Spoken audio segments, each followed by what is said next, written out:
decided I needed some excitement. A few days later, Man, my partner in adventure, arrived to take me to the 4 mystical animal islands in the Mekong. It's our ritual to laugh when we see each other because we know that there's fun ahead, although his is more of a throaty chortle, given the fact that he's smoked a packet of cigarettes a day for the past 40 years.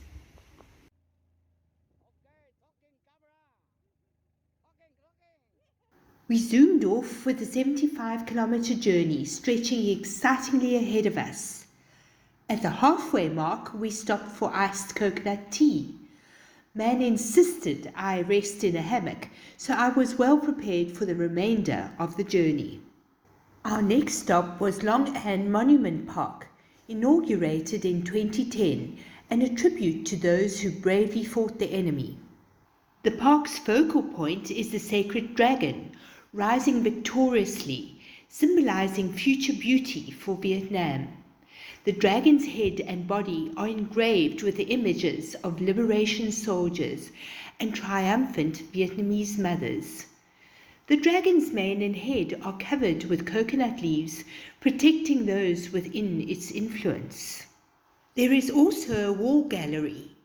Artifacts, images, historic and scientific documents testify to the creativity, resilience and bravery of the Vietnamese army and civilians from 1954 to the end of the war in 1975. An impressive mosaic alongside the gallery reinforces this theme, but also adds scenes of everyday life, showing citizens working hard to build the country. Bravely, the Vietnamese won the 20-year war. It was at great cost to human life, which Vietnam estimates to be around 2 million civilians and 1,100,000 fighters. Although our journey started on a somber note, my interest was taken by the Buddhist shrines amongst the paddy fields. They've been built by families who've owned the fields for a long time, and the shrines have been erected so farming prospers, explained Man. He also pointed out the tombs alongside the farms belonging to land-owning farmers, large for the wealthy and small for poorer people. We arrived at the Mekong tour office, bought tickets and set off for Dragon Island, most popular amongst tourists. Waves smacked against our boat, and I enjoyed the variety and bounteous number of boats I could see crossing the Mekong. All the while I listened to the stories of wars from 2 veteran fighters, now in their early 60s. Man, who had fought in the Vietnam War as a southern fighter, and our guide An, who fought in Cambodia to support the communists. Both remember the warfare in Vietnam and Cambodia. So many bombs were dropped by the Americans. Not a few, but so many. We still don't understand why it happened. Anne gave more personal details.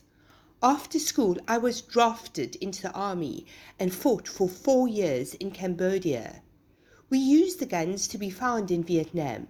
Most carried 2 guns, the M16 because it was lighter, and an AK-47 which was hardier and could be used after being drenched in water. Many of my fellow fighters died or returned as amputees due to the landmines. I was lucky to return unharmed.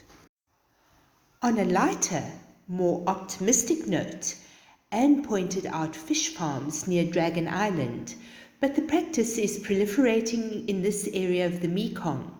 This is because fish farming in rice fields during the flood season has become a sustainable livelihood model, offering farmers 2 money-making opportunities from their lands. Farming fish is relatively simple, with farmers setting up nets around the perimeter of their rice fields and then releasing fish to flourish and grow. There is no cost for feed, and compared to rice farming, the profit is much higher. As soon as we arrived on Dragon Island, I was captivated by the brightly coloured exotic trees. Honey is produced on the island, and I was immediately given the dubious honour of holding a honey shelf from an apiary. The bees gently buzzed around me, protecting their honey, but I was keenly aware not to disturb the strange equilibrium we had achieved. I tasted the honey and bought some that was extra runny, delicious in my morning oat porridge. I also caved in and bought some royal jelly from a persuasive saleswoman. I put it on my face in the morning, and while it does give some firmness, it has not restored my lost youth. And unlike in Roald Dahl's story, it has not converted me to a queen bee on any level. Then, in a corner, I spied a large python. The owner, eager to please, offered to place it around my neck. I did so with much trepidation. I gingerly held its neck between my thumb and forefinger, initially ensuring it looked away from me. However, it soon anxiously turned its head around and stared me in my eyes. Beadily, unrelentingly, it stared me down. Fright overtook me, and I quickly unwrapped the innocent serpent from my shoulders and threw it on the ground. Waves of guilt engulfed me as it curled up and looked woefully at me a few meters away. I clasped my hands and apologized to the snake loudly. Other guests looked on bemused. Man, always quick off the mark, picked up the serpent, promising to hold its head, but somehow grasped its tail, and so once again I was given the honours of holding its head. This time the snake determinedly looked unblinkingly into my eyes.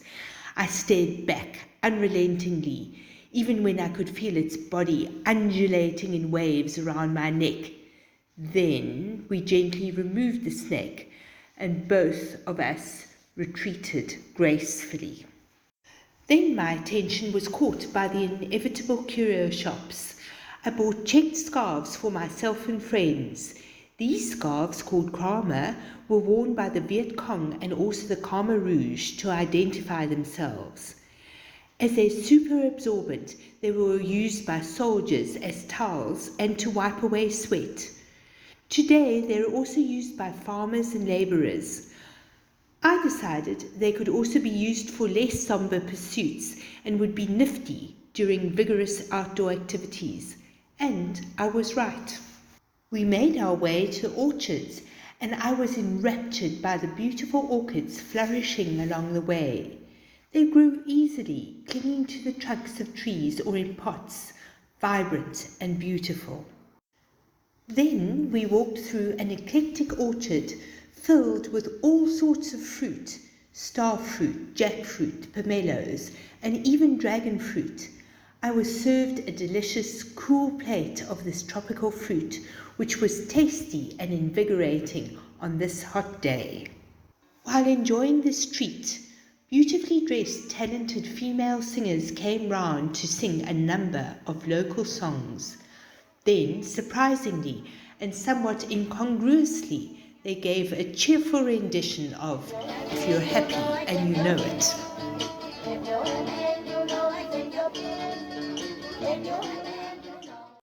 It was time to leave Dragon Island on a sampan, and a husband and wife canoed me down an islet. The tranquility gave me a chance to reflect on my own happiness. This morning I had woken up filled with expectation and excitement, untainted by even a sliver of negativity. I've asked myself for many months why I feel so deeply happy. At first I thought it was because of the absence of the drudgery of housework, but I've always found that chores are part and parcel of married and domestic life, and they have seldom made me feel unhappy. Yes, everything is new, exciting and intriguing, but far more than this, I live in a pleasant, peaceful society. I can walk home after school at 8 or 9 o'clock. I can also catch a grab scooter home at midnight after having dinner with friends. And never am I ever in fear of myself or my possession. I'm often stunned by the honesty of the Vietnamese people. I once left some change at the Tokyo deli, about $2 in total. When I returned about 10 days later, my waitress brought me back my change and apologized for having distracted me with a loyalty card application so that I would forget my change. My focus has often been lost in life together with many possessions, but I appreciated her honesty and politeness in giving me back what was mine. My sense of freedom is deepened as I can pursue my life's work related to written and spoken word unhindered, and the people I work with are kind, friendly, and honest. I also love working in a society free of random recruitment demographics, where you get and retain your job purely on merit and qualifications. I can become the best version of me in this hard-working society. Oprah saying that education is a key to unlocking freedom, a passport to the world. This is very true in Vietnam, where both education and educators are admired. We're encouraged to be creative, and that is a great relief to any creative person, no matter their field of expertise. Vietnam is a remarkable country, despite being invaded by the Chinese, the Japanese, the French, and the Americans. Forgives everyone and is not held hostage to its past. Instead, anyone who enters the country is welcomed with open arms and given hospitality. And this is bearing fruit because the country has an 8% GDP rate, outstripping the growth rates of neighbouring countries. I enjoyed the rest of the journey down this islet, inspired by the peace and tranquility of nature and amongst people dedicated to service. All too soon we arrived at Turtle Island, known for its coconut groves. The first stop was a candy factory where I was given warm dollops of delicious toffee-like sweets lavished with coconut milk. I watched amazed as women deftly wrapped each sweet in rice paper before packing it neatly into boxes. Cooks about 20 hours to get a caramel like that. Mix them together. 1 hour cooking, and after that they take them on the plastic.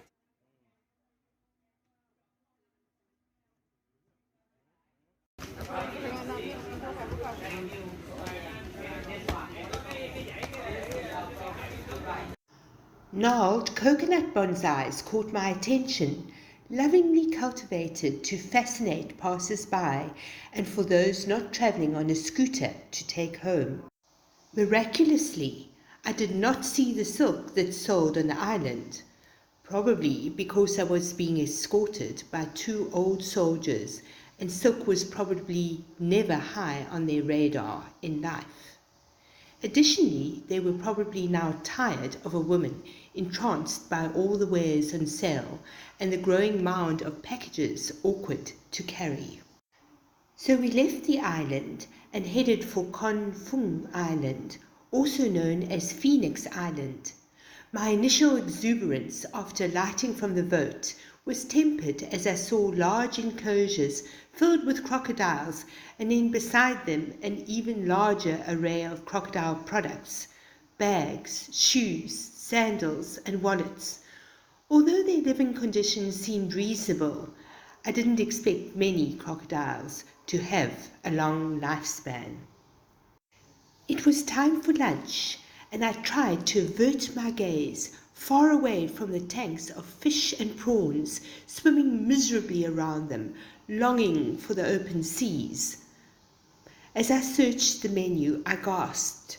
The restaurant proudly served snake, baked and rolled into a neat circle, with rice filling the center, and scores so guests could help themselves to neat slices. I was pleased my only snake encounter had been with a live python, and quickly turned to another page on the menu.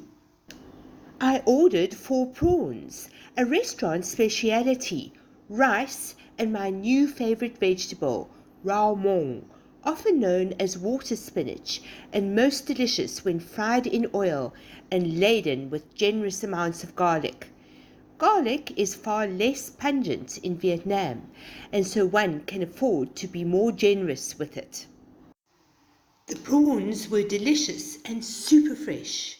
I pushed the thought to the back of my mind that they were probably alive, if not prospering, when I arrived on the island. The trip home began. As we drove along the road, I saw many cages of rats.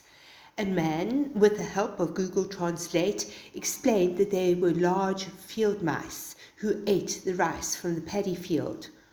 Once captured, they were mercilessly thrown into cages for passers-by to buy and eat. I was shocked, but my gentlemanly teacher's assistant explained that they are indeed a delicacy, filling while also tender and delicious. Although the adventure had lasted over 10 hours, I would have been happy if it had lasted even more. Although I was a little saddle sore, I danced into my apartment and hugged myself with delight.